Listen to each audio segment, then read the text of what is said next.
তোমরা যারা বর্তমানে ক্লাস 10 অর্থাৎ ১০ম শ্রেণীতে পড়ছো, তোমাদের সামনেই ২য় ইউনিট টেস্ট বা ২য় সামেটিভ পরীক্ষা শুরু হতে চলেছে।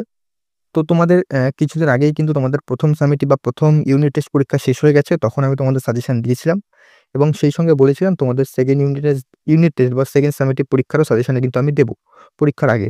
তো সেই মতোই কিন্তু আজকে তোমাদের 2nd ইউনিট টেস্ট বা 2nd সামেটিভ পরীক্ষার বাংলার সাজেশন নিয়ে আলোচনা করব। তোমাদের বাংলার যে গল্প কবিতাগুলো 2nd সামেটিভ পরীক্ষায় রয়েছে সেখান থেকে কোন তোমরা বড় প্রশ্নগুলো তৈরি করবে পরীক্ষার আগে সেগুলো কিন্তু আজকে ক্লাসে সম্পূর্ণ আলোচনা করব। ৫ মার্ক এবং ৩ মার্কের প্রশ্ন। আর তোমাদের প্রত্যেক গল্প কবিতা থেকে কিন্তু এমসিকিউ প্রশ্ন আলোচনা করে দেবো তোমাদের পরীক্ষার আগে। সেক্ষেত্রে তোমাদের কিন্তু সুবিধা হবে।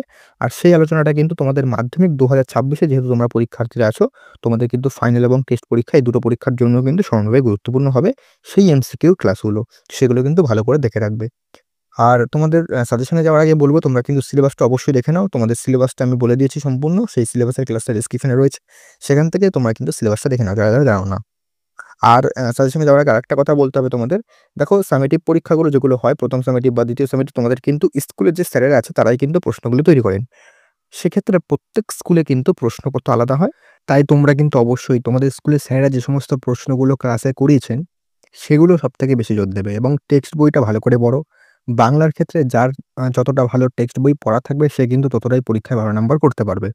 তাই তোমরা তোমাদের স্কুলের স্যারেরা যে সমস্ত প্রশ্নগুলো ক্লাসে করিয়েছেন সেগুলোর উপর সবথেকে বেশি জোর দাও। আজকের আমি ক্লাসে যেইসব প্রশ্নগুলো দেব প্রত্যেক গল্প কবিতা থেকে, সেই প্রশ্নগুলোর মধ্যে থেকে তোমাদের স্কুলের স্যারেরা যে সমস্ত প্রশ্নগুলো করিয়েছেন, সেগুলো কিন্তু সবথেকে বেশি জোর দেবে। যেহেতু তোমাদের প্রত্যেকটা স্কুলেই প্রশ্নপত্র আলাদা হবে, সেক্ষেত্রে কিন্তু তোমরা একটু বেশি প্রশ্নই করবে। তাই তোমাদের স্যারেরা যে সমস্ত প্রশ্ন করেছে, সেগুলো কিন্তু ভালো করে করো। তো সাজেশনটা শুরু করছি দেখো। আর তোমাদের কিন্তু অন্যান্য সাবজেক্টের সাজেশন কিন্তু একে আসবে। তো অবশ্যই কিন্তু চ্যানেলটাকে ফলো করে রাখো। তো সাজেশনটা তোমরা অবশ্যই খাতায় লিখে নাও অথবা বইতে দাগিয়ে নাও। তো শুরু করছি আজকের ক্লাস 10 এর ২য় সেমিস্টারের ২য় ইউনিট টেস্টের বাংলা সাজেশন। তো ১ম এ দেখো বহুরূপী গল্প এখান থেকে ১ম এই ৫ মার্কের যে প্রশ্নগুলো করতে হবে সেগুলো বলে দিচ্ছি। দেখো ১ম এই তোমরা যে গল্পটা আছে, গল্পটার বিষয়বস্তুটা ভালো করে পড়ে রাখবে টেক্সট বই থেকে। তারপরে এখান থেকে একটা চরিত্র ভালো করে দেখে রাখবে যেটা হচ্ছে হরিদার চরিত্র। এই হরিদার চরিত্র থেকে কিন্তু বিভিন্ন রকমের ছোট প্রশ্ন দেওয়া হয়, তার সাথে কিন্তু বড় প্রশ্ন দেওয়া হয়। তো হরিদার চরিত্র এবং বহুরূপী গল্পের যে বিষয়বস্তু সেটা কিন্তু ভালো করে পড়ে রাখবে। তারপরে তোমরা কি প্রশ্ন করবে এই লাইন থেকে কিন্তু প্রশ্ন আসতে পারে। ১ম লাইনটা হলো, হরিদার জীবনে সত্যিই একটা নাটকীয় বৈচিত্র্য আছে। হরিদার জীবনের নাটকীয় বৈচিত্র্যের যে পরিচয় পাওয়া যায় তা সংক্ষেপে আলোচনা করো। এই প্রশ্নটা কিন্তু বহুরূপী গল্প থেকে ৫ মার্কের জন্য সবথেকে বেশি গুরুত্বপূর্ণ। তো এই লাইনটা কিন্তু ভালো করে রাখবে। এখান থেকে কিন্তু এই প্রশ্নটা আসতে পারে। তারপরে ২ নম্বর প্রশ্ন ৫ মার্কের জন্য, অদৃষ্ট কখনো হরিদার এই ভুল ক্ষমা করবে না। হরিদা কি ভুল করেছিলেন অদৃষ্ট ক্ষমা না করার পরিণাম কি? এই লাইনটাও দেখে রাখবে। এই প্রশ্নটাও কিন্তু ৫ মার্কের জন্য দেওয়া হতে পারে। তারপরে এখান থেকে কিন্তু একটা প্রশ্ন দেখে রাখবে যেটা হচ্ছে, জগদীশবাবুর বাড়ি হরিদার বিরাগী সেজে যাওয়ার পর যে ঘটনা ঘটেছিল তার বর্ণনা করো। এই যে ঘটনাটা হয়েছিল যে যখন হরিদা জগদীশবাবুর বাড়িতে গিয়েছিলেন বিরাগী সেজে, তারপর যে ঘটনাটা হয়েছিল সেটা কিন্তু ভালো করে তোমাদের পড়তে হবে। সেখান থেকে প্রশ্ন কিন্তু ঘুরিয়ে ফিরিয়ে দিতে পারে। তো এই ৫ মার্কের জন্য তোমরা এ কটা প্রশ্ন করো। আর এখান থেকে তোমাদের স্কুলের স্যারেরা কোন প্রশ্ন করিয়েছেন সেটা কিন্তু অবশ্যই কমেন্ট করে জানাও। আর তোমরা কিন্তু টেক্সট বইটা ভালো করে করো। তাহলে কিন্তু আরো তোমরা ভালো করে পরীক্ষায় করতে পারবে প্রশ্নের উত্তর। তারপরে ৩ মার্ক। ৩ মার্কের জন্য এখান থেকে বিভিন্ন লাইন থেকে আসতে পারে। এখান থেকেও ২-১ টা লাইন ৫ মার্কের জন্য গুরুত্বপূর্ণ। তবে ৩ মার্কের ক্ষেত্রে কিন্তু বেশি ক্ষেত্রে দেওয়া হয়। তাও তোমরা এগুলো কিন্তু ৫ মার্কের জন্য একইভাবে কিন্তু দেখে রাখবে। অর্থাৎ ৫ মার্কের জন্য দেখলে তোমাদের ৩ মার্কের জন্যও হয়ে যাবে একই সাথে। দেখো ১ম যে প্রশ্নটা আছে সেটা কিন্তু খুব গুরুত্বপূর্ণ ৩ মার্কের জন্য। সে ভয়ানক দুর্লভ জিনিস। দুর্লভ জিনিসটা কি? কে কিভাবে তা লাভ করেছিল? এটা কিন্তু খুব গুরুত্বপূর্ণ একটা প্রশ্ন। ২ নম্বর, তাতে যে আমার ঢং নষ্ট হয়ে যায়। ঢং বলতে কি বোঝানো হয়েছে? কিসে ঢং নষ্ট হয়ে যায়? এটাও কিন্তু একটা গুরুত্বপূর্ণ লাইন। ৩ নম্বর, গল্প শুনে খুব গম্ভীর হয়ে গেলেন হরিদা। কোন গল্প শুনে হরিদা গম্ভীর হয়ে গিয়েছিলেন? তারপরে এবার বানিত হাতি লুটিত ভাণ্ডার। বক্তা কে? তিনি কোন উদ্দেশ্যে কথা বলেছেন? নেক্সট, আপনি কি ভগবানের চেয়েও বড়? কাকে একথা বলা হয়েছে? একথা বলার কারণ কি? তো বহুরূপী গল্প থেকে আর দুটো তোমার লাইন লিখে রাখবে ৩ মার্কের জন্য। সেটা হচ্ছে, হরিদা পুলিশে যে কোথায় দাঁড়িয়েছিলেন, তিনি কিভাবে মাস্টারমশাইকে বোকা বানিয়েছিলেন এবং তবে কিছু উপদেশ শুনিয়ে যান। বক্তাকে তিনি কি উপদেশ শুনিয়েছিলেন? এই যে লাইন দুটো এগুলো কিন্তু দেখে রাখবে। বাকি যে লাইনগুলো বললাম উপরে সেগুলো কিন্তু ৩ মার্কের জন্য সবথেকে বেশি গুরুত্বপূর্ণ। তাছাড়া কিন্তু এখান থেকে ৫ মার্কেও কিন্তু প্রশ্ন দিতে পারে।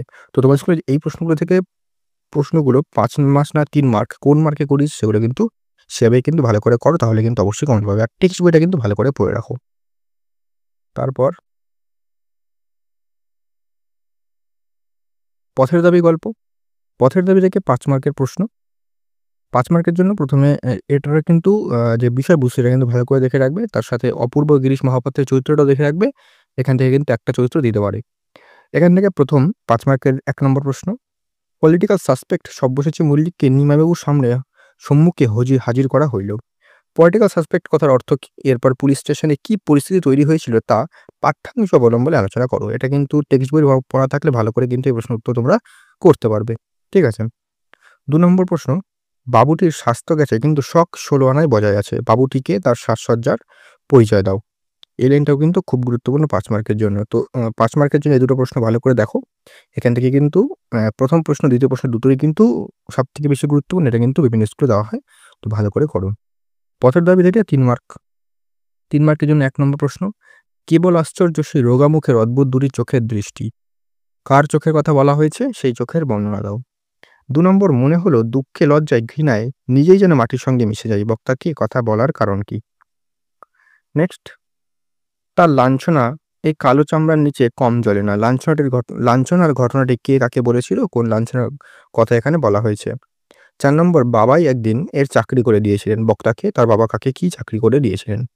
এটা কিন্তু ভালো করে করো এই 3 মার্কের জন্য পথের দাবি থেকে। তারপরে চলে আসি অভিষেক কবিতা। এখান থেকে প্রথম 5 মার্কের জন্য কি করবে? 5 মার্কের জন্য প্রথমেই অভিষেক কাব্যাংশ অনুসারে ইন্দ্রজিতের চরিত্র আলোচনা করি। ইন্দ্রজিতের চরিত্রটা কিন্তু খুব গুরুত্বপূর্ণ। তারপরে নমিপুত্র পিতার চরণে করজোড়ে কহিলা। পিতা ও পুত্রের পরিচয় দেওয়া পাঠ্যাংশ অবলম্বনে পিতা ও পুত্রের কথোপকথন আলোচনা করো। এটা কিন্তু ভালো করে করবে 5 মার্কের জন্য। Next 3 mark. 3 মার্কের জন্য এখান থেকে করবে ঘুচাবো এই অপবাদ বোধির উপকূলে। কোন অপবাদের কথা বলা হয়েছে? সেই অপবাদ ঘোচাতে বক্তা কিরূপ প্রস্তুতি নিয়েছিলেন?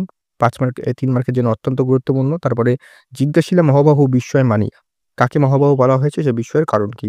নেক্সট 3 নম্বর। ধিক মোরে কহিলা গম্ভীরে কুমার। কুমারকে তার এই আত্মাধিক্কারের কারণ কি? এটা কিন্তু ভালো করে করবে। তারপরে কহিলা কাঁদিয়া ধনী। ধনীকে সে কাঁদিছিল, সে কেঁদে কি বলেছিল? তারপরে বিদায় এবে দেহ বিধুমুখী। বিধুমুখীকে তার কাছে কোন বিদায় চাওয়া হয়েছিল? তারপরে সাজিছে রাবণ রাজা। রাবণের এই যুদ্ধসজ্জার বর্ণনা দাও। এটা কিন্তু 5 মার্কের জন্য দেওয়া হয় মাঝে, মাঝে। তো ভালো করে কিন্তু এটা করে রাখবে।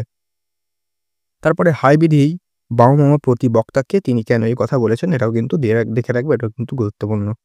তারপরে প্রলয় উল্লাস। এখান থেকে প্রলয় উল্লাস থেকে কিন্তু তোমরা প্রথমে 5 মার্কের জন্য বিষয়বস্তুটা দেখে রাখবে। এর মানে প্রশ্ন দিতে পারে যে এর মূল বিষয়বস্তুটা কি বা মূল ভাব কি কবিতার, সেটা কিন্তু দেওয়া হতে পারে। সেক্ষেত্রে কিন্তু মূল বিষয়বস্তুটা কিন্তু ভালো করে তোমাদের দেখতে হবে। তারপরে এখান থেকে একটা প্রশ্ন করবে 5 মার্কের জন্য। বজ্রশিখর মশাল জেলে আসছে ভয়ঙ্কর। এখানে ভয়ঙ্কর বলতে কাদের কথা বলা হয়েছে? তাদের কিভাবে আগমন ঘটেছে তা নিজের ভাষায় লেখো। তারপরে তোরা সব জয়ধ্বনি কর। তোরা বলতে কাদের কথা বলা হয়েছে? তারা কেন জয়ধ্বনি করবে? এটা কিন্তু সবথেকে বেশি গুরুত্বপূর্ণ লাইন 5 মার্কের জন্য। 3 মার্কের জন্য দেখে রাখবে এখান থেকে। এবার নিশানার শেষে আসবে উমা অরুণ হেসে। মহানিশা বলতে কি বোঝানো হয়েছে? তাৎপর্য লেখো। তারপরে আসছে নবীন জীবনহারা অসুন্দরে করতে ছেদন। উদ্ধৃতিটির তাৎপর্য লেখো। তারপরে ধ্বংস দেখে ভয় কেন তোর? ধ্বংসকে ভয় না পাওয়ার কারণটি বুঝিয়ে দাও। নেক্সট। ভেঙে আমার গড়তে জানে সে চিরসুন্দর। সে কে? ভেঙে আবার গড়ার বিষয়টি বুঝিয়ে দাও। তো প্রলয় উল্লাস থেকে কিন্তু এই কটা প্রশ্ন ভালো করে করো 3 মার্কের জন্য, তাহলে কিন্তু এখান থেকে অবশ্যই কমন পাবে। তারপরে সিরাজদৌল্লার নাটক। এখান থেকে 4 মার্কের প্রশ্ন দেওয়া হয় মূলত। সিরাজদৌল নাটক থেকে প্রথমে দুটো চরিত্র করবে। এটা হচ্ছে সিরাজদৌল এবং ঘসিটি বেগম। তারপর এখান থেকে কিন্তু বেশ কয়েকটা প্রশ্ন করতে হবে। যেহেতু নাটকটা একটু বড়ই আছে, সেক্ষেত্রে কিন্তু অনেকগুলো প্রশ্নই করতে হবে। কি প্রশ্ন করবে দেখো। যে লাইনগুলো বলছি সেগুলো সবথেকে বেশি গুরুত্বপূর্ণ। তবে টেক্সট বই থেকে কিন্তু নাটকটা একবার ভালো করে দেখে রাখবে। আর স্কুলের প্রশ্নগুলো কিন্তু বারবার যেটা বলছি বেশি গুরুত্ব দিয়ে পড়বে। 1 নম্বর। কিন্তু ভদ্রতার অযোগ্য তোমরা। কাকে উদ্দেশ্য করে কথাটা বলা হয়েছে? এ কথাটা বলার কারণ কি? 2 নম্বর। আমার এই অক্ষমতার জন্য তোমরা আমাকে ক্ষমা করো। কেন এই মন্তব্য করেছেন? কাকে উদ্দেশ্য করে কথা বলা, তার মধ্যে এই মন্তব্যের কি প্রতিক্রিয়া হয়েছিল? তারপরে করবে মুন্সিজি এই পত্রের মর্ম সভাসদদের বুঝিয়ে দিন। কাকে পত্র লিখেছিলেন? এই পত্রে কি লেখা ছিল? তারপরে আজ বিচারের দিন নয়, সৌহার্দ্য স্থাপনের দিন। কে কার উদ্দেশ্যে মন্তব্য করেছেন? বক্তা মুক্তির কারণ কি? তারপরে বাংলার এই দুর্দিনে আমাকে ত্যাগ করবেন না। কাদের উদ্দেশ্যে কথা বলা হয়েছে? কোন দুর্দিনের জন্য এই আবেদন? তারপরে বাংলা শুধু হিন্দুর নয়, বাংলা শুধু মুসলিমের নয়, মৃত হিন্দু মুসলমানের মাতৃভূমি এই গুলবাগ বাংলা। কাদের উদ্দেশ্যে করে এ কথা বলা হয়েছে? এই বক্তব্যের মধ্য দিয়ে বক্তার কি চারিত্রিক বৈশিষ্ট্য প্রতিফলিত হয়? এটা কিন্তু খুব গুরুত্বপূর্ণ লাইন। তারপরে জাতি সৌভাগ্য সূর্য অস্তাচলগামী। কাদের উদ্দেশ্য করে এই মন্তব্য? এ কথা বলার কারণ কি? তারপরে জানি না আজ কার রক্ত সে চায়। পলাশী রাক্ষসী আ বক্তাকে উক্তিটির মধ্য দিয়ে বক্তার চরিত্রটি বিশ্লেষণ করো। রাক্ষসী বলেছে, পলাশী রাক্ষসী পলাশী। এটা কিন্তু এমন হবে, টাইপিংটা একটু মিস্টেক আছে, যাই হোক। তো এই যে প্রশ্নগুলো বললাম, দ্বিতীয় ইউনিট টেস্টের জন্য তোমরা এখান থেকে কিন্তু ভালো করে করো। আর কোনি সাজেশনটা কিন্তু আলাদাভাবে দিয়ে দেবো। তো কোনি সাজেশন নিয়ে টেনশন করার দরকার নেই। আর ব্যাকরণগুলো কিন্তু ভালো করে প্র্যাকটিস করতে হবে। ব্যাকরণগুলো সাজেশন দেওয়া হয় না। সেটা কিন্তু প্র্যাকটিসের উপর বুঝে নিয়ে প্র্যাকটিস করতে হবে। আর তোমাদের যেটা বললাম, আমি গল্প, কবিতা যেগুলো বললাম সেগুলো থেকে কিন্তু আলাদাভাবে আমি এমসিকিউর ক্লাস করিয়ে দেবো। অলরেডি কিন্তু একটা ক্লাস তোমাদের চলে এসছে বা চলে আসবে। তো সেটা দেখবে। আর তোমাদের কিন্তু অন্যান্য সাবজেক্টেরও কিন্তু সাজেশন খুবই তাড়াতাড়ি আসবে। তো সেগুলো কিন্তু অবশ্যই ভালো করে করবে। ক্লিয়ার? তো আজকে এতটাই রাখলাম। দেখা হচ্ছে পরবর্তী ক্লাসে নতুন কোনো আপডেট ও সাজেশন নিয়ে।